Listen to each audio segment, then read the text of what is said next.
Obviously, Ironman Texas didn't go the way that I had hoped. It was started off really well, but it just wasn't meant to be, I guess. And then woke up to some pretty tough news today. That's not something that you want to see in the sport.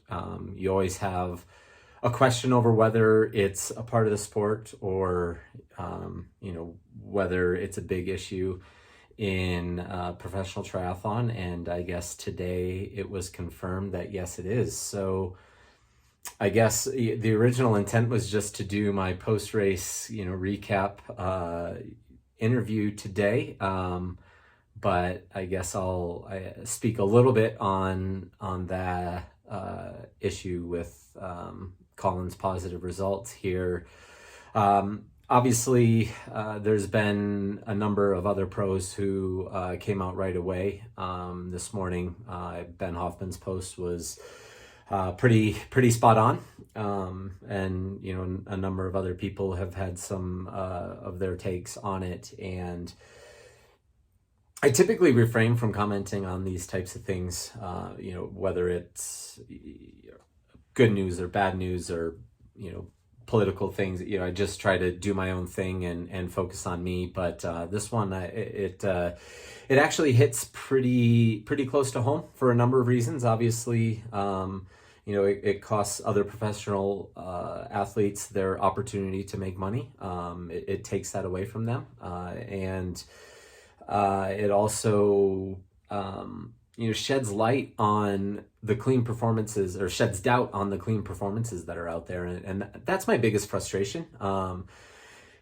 Integrity is always something that has been really important to me. I guess that was influenced by the people who raised me. I've got to be able to feel good about looking at myself in the mirror every morning. And I really think that, that would be, no matter how bad things got or how frustrated I was, or, that would be, what would, keep me from ever even thinking about that. I have no idea how I look at myself in the mirror.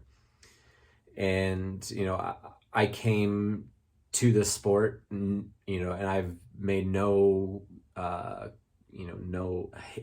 hidden the fact that I came to the sport because I wanted to be able to look back at the end of my career and know if I can be a world champion or not. And I would rather have that answer be no than do it in a way that wasn't with full integrity or wasn't clean or, was cheating in any way, shape, or form. And I don't know Colin well. I've had a few conversations with him. He's never been anything but nice to me personally. So, I'm not going to comment on, anything like that. The thing that most frustrates me, two things that most frustrate me on this this component is, first, anytime another athlete has a great performance, it's going to have a shadow of doubt behind it, whether it was possibly clean or not. And this just makes that a little bit worse. That's really frustrating to me. I want, anytime I have a great performance, I want people to think, wow, he had a great performance, not, I wonder if he's clean, and the unfortunate thing is that's always going to be a question mark anytime, a lot of these, good performances are had. The other part of it is, I have to be able to get up every morning and, go to work feeling that I'm on a level playing field with everybody. It's me against them. I have to figure out how to beat them or how to be better than them or how to, do things the right way to beat them by whatever margin on race day when it matters. And it's mentally, always in the back of your mind that I have to wake up and believe that the sport is clean in order to really be able to get the most out of myself as I'm training. And I certainly hope that this is an isolated incident.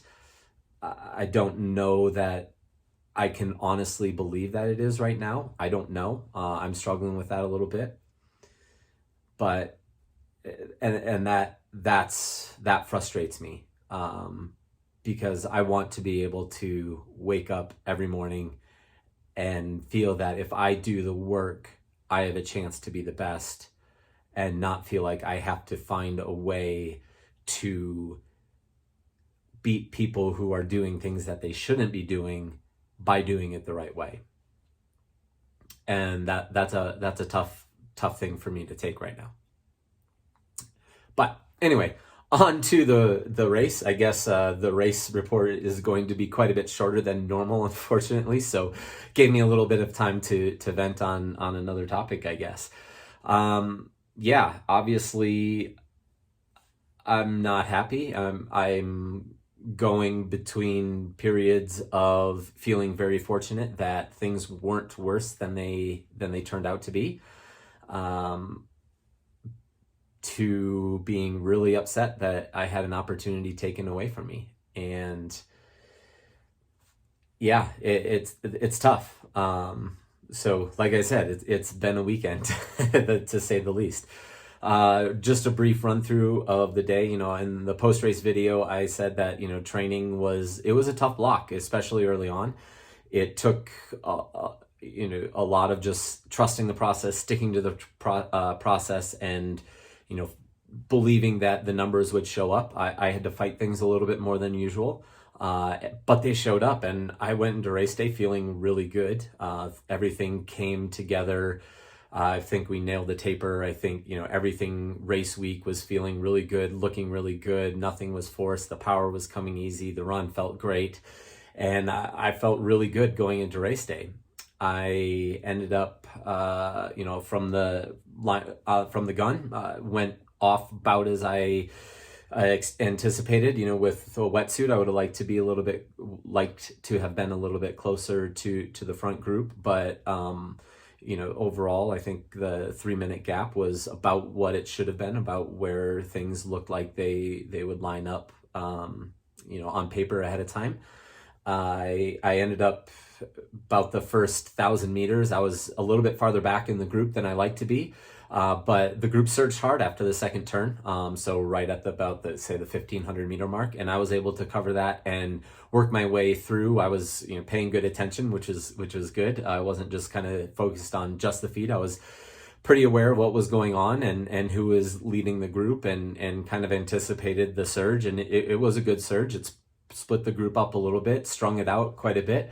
But I was able to move from kind of the back third of that group to sitting fourth in the group, and felt comfortable. And so just sat in the rest of the way and held the feet. I believe I came out of the water fourth in the group. And yeah, I was really happy about how the swim went, how the gaps were. Obviously, it would have been better off for me had there been, we've been able to splinter things up a little bit. But, when the groups, when the field's that big, there's a lot more gap fillers. It's just harder to string things out a little bit. So, that was, I knew that coming out, specifically with Rudy up the road, and a couple other guys up the road, and then with Joe on my feet, essentially out of the water, I knew I was going to have a good ride.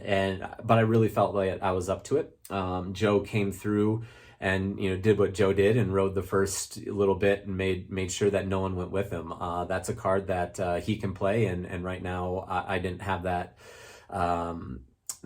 card in me on race day, but I really was fine letting him go off and try to bridge the gap alone. I thought that I believed at the time that we would be able to work our way up to the front and maybe only have one or two guys off the front. But the three guys that were up the road really did a great job and were riding hard. So that wasn't going to be in the cards, but yeah, early on in the, it's always a little bit frustrating when you have group dynamics. Maybe this is arrogant to say that, but when I'm in the group, I think it's a little bit worse because people don't want, they want to try to keep me on the front as much as they can. And that's okay. It's not the type of racing that I try to do too much. I don't really like, I'm racing to win, and I felt that if I wasn't there driving the pace, it was hurting our chances. I felt really good about my ability to put a good swim or a good bike and run together, and put myself in contention to at least fight for the win by the end of the run. And so I was riding hard, and I was, there was a couple other guys who were definitely willing to work. Adam was working, Tom Davis was, David Police early on. And then there's a couple guys that were well happy to just sit in the back and, maybe be racing for fourth or fifth. And, that's okay. If that's what they're hoping for out of the day, I can't fault that tactic. It's a card that you can certainly play. I was there to try to win a race, and so I was willing to be aggressive. But I also wanted to, make some people hurt a little bit for just trying to sit in. And so I attacked a number of times on the first lap. It was early, too early to really get away. And I certainly knew that. But I think that all takes a toll, whether I was able to get away at some point or not on the bike. But I think it takes a toll when people have to bridge that on the bike. It takes a little bit out of them on the run. I was biking pretty aggressively, and through mile 70, I guess I was about 8 watts higher than I ever had been in Ironman. We were closing the gap back up to the front group on the headwind, and wasn't much to we weren't closing much to Rudy. He was riding really well, but we were closing back in on Joe, which was a good update to have. And as soon as I went by coach and kind of got that information, and so I'm like, okay, now's the good time to make a move. So found a little bit of a bump in the road and attacked and finally had gotten a gap on the group, and was pretty comfortable riding at that pace. And into the headwind, it's a little bit harder for them to close the gap, so I think it was going to stick. Obviously, who knows? Anything can happen in when you're racing, and as we found out, I ended up going through the aid station in mile 73 and got through it fine and clean, and back in the bars, back on pace. And about 10 seconds after I got back in the bars, an age grouper in front of me was, I assume he was trying to fiddle with his water bottle and everything, and ended up losing control of his bike and basically veering straight in front of me and taking me out. I had absolutely no time to react. I didn't even really get out of the bars at all. I just went straight up and over. The first thing that hit the road was the back of my head or helmet, and then I landed flat on my back. And the helmet did its job. I had zero head pain, zero neck pain, at all. And the helmet was cracked from the inside, which you never like seeing. And it was, pretty fortunate. It could have been a lot worse if I would have hit, a number of different ways. But, thankfully I was being looked after there, and, was able to avoid any major head, neck, shoulder injuries. I did land pretty hard on my back, and I have, some significant road rash on my shoulder. My low back is pretty upset with me. Anytime I bend over right now, it spasms a little bit. However, it's Monday today, and I was able to ride for 45 minutes and no issues there. The road rash on my elbow and my butt make it a little bit uncomfortable to sit narrow or just stay on the seat for too long. But all that will pass. So as long as this issue with my low back is under control quickly, I'm pretty hopeful that I'll be able to return back to the normal schedule. However, I'm not going to force anything. I really do want to race St. George, and if all continues to progress, I think I'll be fine for that. But if I'm not, the field there is deep and the talent is great, and I'm not going to go if I'm 80 or 85 or 90%. I have to be ready and able to put out a big effort to even just get a slot for 70.3 Worlds, which is the number one objective right now with St. George. So that's where I'm at. Not a video on, either section that I really wanted to put out at all. I'm still kind of mentally processing both sides of that. One thing I didn't mention earlier is I'm happy to hear that Ironman was doing the testing and did catch somebody doing it.